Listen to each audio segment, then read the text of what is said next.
name is Kirby Hansen, and you're watching Securely Connected.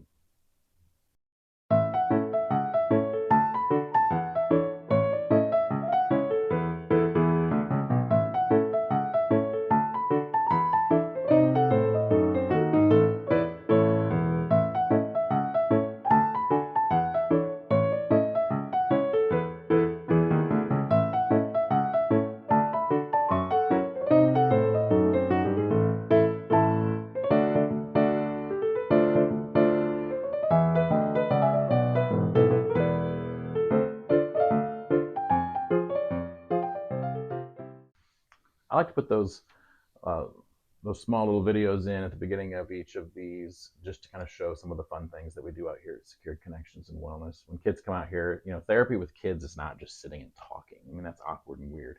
In order to do therapy with kids, you have to be engaged. You have to do something fun. Playful engagement disarms fear.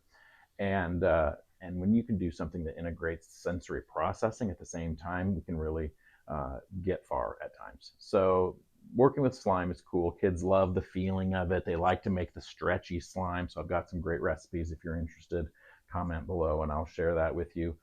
Other times, to get it stretchy like that, you really got to put your hands into it and mix it before it's very solid, and it just sticks to your hand bad. And some kids love that feeling and others just cannot stand it. So at times we're working on distress tolerance, like this too shall pass. It doesn't stick to your hands forever. Like, take a deep breath, you can handle it. And it's fun to watch them, get better at handling things that are stressful and so forth. So there's a lot of ways we can relate playful things to therapy with kids. All right, but today's video is about our favorite word as caregivers. No, actually, I'm just kidding. It's the word no. The word no. Kids do not often like this word. Some kids can handle it, others cannot handle it. If you clicked on this video, it's highly likely that you know a kid somewhere who cannot stand the word no. Could be your kid. So what is it about the word no? You can go online and read all kinds of things. There's books about it, and there's plenty of advice to go around. Secured Connections and Wellness, I feel like I'm asked a lot, what would you do?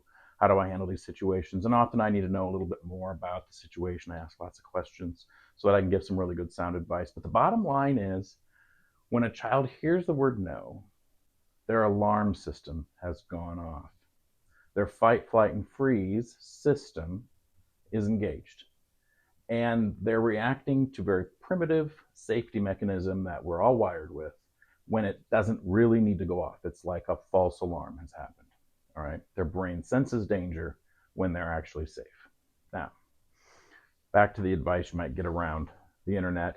Some of it I agree with, some of it I don't. Oftentimes I'm like, well, in this case, this makes sense. In this case, this makes sense. By and large, a lot of the things I hear is just don't say much, just talk less and don't lecture. I do agree with that. It feels like I want to lecture when this happens with my own child. All right. And I need to just hold it in a little bit. What happens, I believe, is when our child retaliates back or argues back or says something like no, when we ask them to do something, it triggers our fight, flight, and freeze response system. And then you end up having kind of this argument that goes back and forth that doesn't really get us very far. If that happens, just pause and don't say anything. Matter of fact, just take a breath.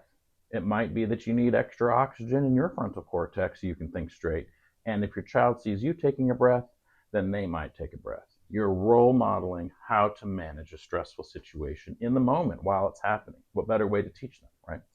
So in an assertive tone, then what you want to say is, I know this is hard for you. It's time for you to plug your phone in for the day. Your 10 minutes is up, or whatever it is. It could be, it's time to put your shoes on. We need to leave in 5 minutes. It could also be, it's time to get your sister from practice. We need to leave right now. Or, it's getting late. It's time for lights out. I told you I was coming back in 5 minutes. Your 5 minutes are up. It could also be, no, we are not going to get McDonald's for dinner tonight.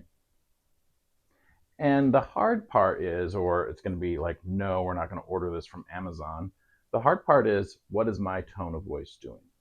If my kid has asked me a million times to buy them something off Amazon and I'm not going to get it, and they know that if they keep badgering me about it, I might say yes, then I'm going to teach them that badgering me about this is going to get me to say yes. So I need to hold my ground and say, no, we are not doing this today. And then I need to not say anything at all again. If they keep at me and I don't say anything back, eventually will they become quiet? Quite likely. I mean, it's a two-way kind of dance, an argument is. And so the idea is that you regulate. This is not what we're going to do right now. And then you just continue to move on, and you resist the urge to argue, or you resist the urge to lecture, and you just model how to manage big feelings in the moment. All right. So their defiance is what's triggering you. All right. So when this goes back and forth, and we take the bait, we fall into the argument, but you didn't make him go as well, or when she wants Burger King, you always say yes, or last night Dad let me stay up until, just don't respond. I have another whole card for this. I call it the exit ramp. Okay, over here on the left, you see the highway to chaos and craziness. All right, if you find yourself in one of these tireless back and forth battles of the he said, she said, last time you said all this distracting stuff, they're baiting you to go into an argument with them, and this is where you need to just not fall for that and model for them how we can take the exit ramp, to more peace and harmony. All right. We can also work with the kids and teach them how to take the exit ramp instead. All right. We don't want to get louder because I said so. I deserve respect. You need to listen to what I say. All right. As caregivers, we're also modeling how we want the child to respond to stressful things. When things get hectic, we will sit down. When things get louder, we don't rise up and get larger. We're not the small kitten that needs to get really huge, or the snake that needs to rise up really tall to show that they're very big and mean, right? We don't need to get bigger to actually win this argument, okay? They're fighting you not because they need to, all right? They're fighting you because there's an ancient part of their brain, the reptilian part of their brain, that is being triggered because we're limiting their access to something that regulates them and makes them feel good. So if you take away something that makes them feel good, in turn, you're making them feel bad. If you take a bowl of ice cream out of my hands right before I take the first bite, I am not going to be very happy about that. All right. And that's kind of what we're doing when we take the game controller out of our child's hand or have them plug the phone in or something like that, especially if it's unannounced. How you respond can make all the difference. Do your words strike back in battle? Do they model rational thought, compassionate understanding? All right, we're just going to go to the store. Your game will be here when we get back. All right. Now, that being said, I do have advice for caregivers that I give, such as make sure that you have warnings and countdowns. You never just go pull the plug on a game and expect the child to handle that well. It'd be like yanking the ice cream right out of my hand as I'm about to take the first bite. All right. Transitioning from preferred activities to non-preferred activities needs to be something that we plan for a little bit and help our child learn how to scaffold that, to learn how to manage things so there are no surprises. All right. We also need to maybe hang a giant calendar in our dining room and put all the appointments and all of the times that we need our kid to come with us, so that way they're aware of what's going on and there aren't any surprises. And we need to talk about this often so that we can get ahead of things. Like if our child says that they're going to meet their friends at 6 o'clock online to play this game together on their headsets, and at 5:50 we say, hey, put your shoes on, it's time to go, and they're like, what? I'm not going anywhere. My friends are going to be online at 6 o'clock and I need to be there. If I'm not there, I can't, and then as a parent, you're like, it's just a game, just knock it off. It's not a big deal.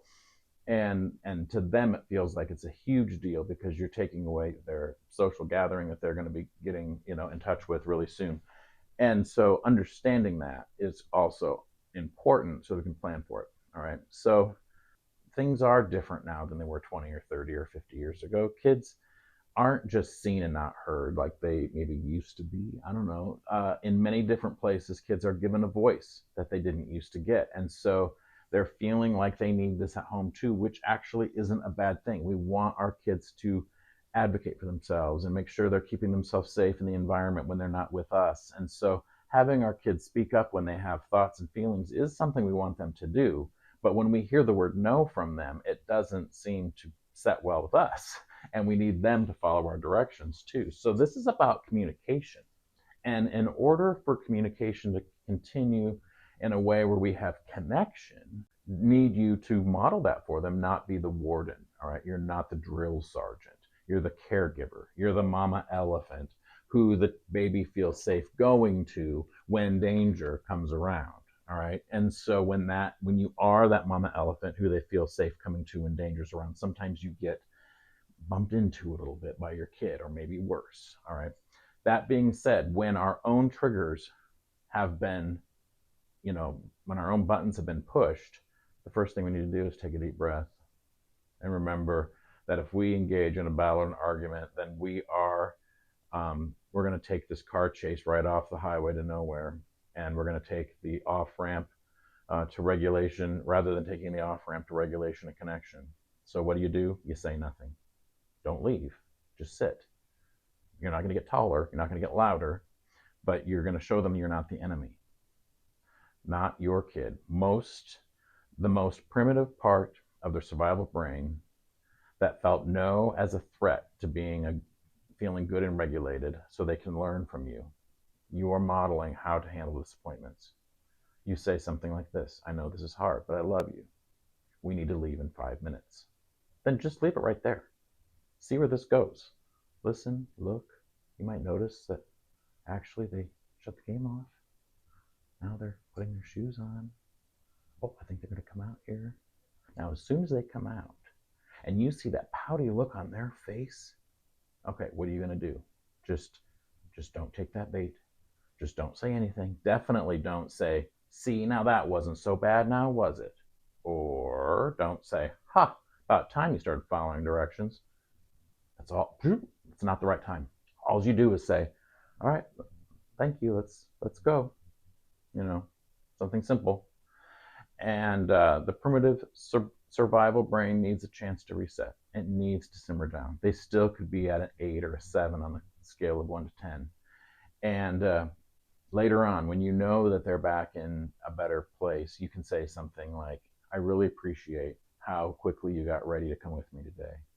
How about we stop by and grab a Dairy Queen? Something like that. The connection needs to stay alive and well.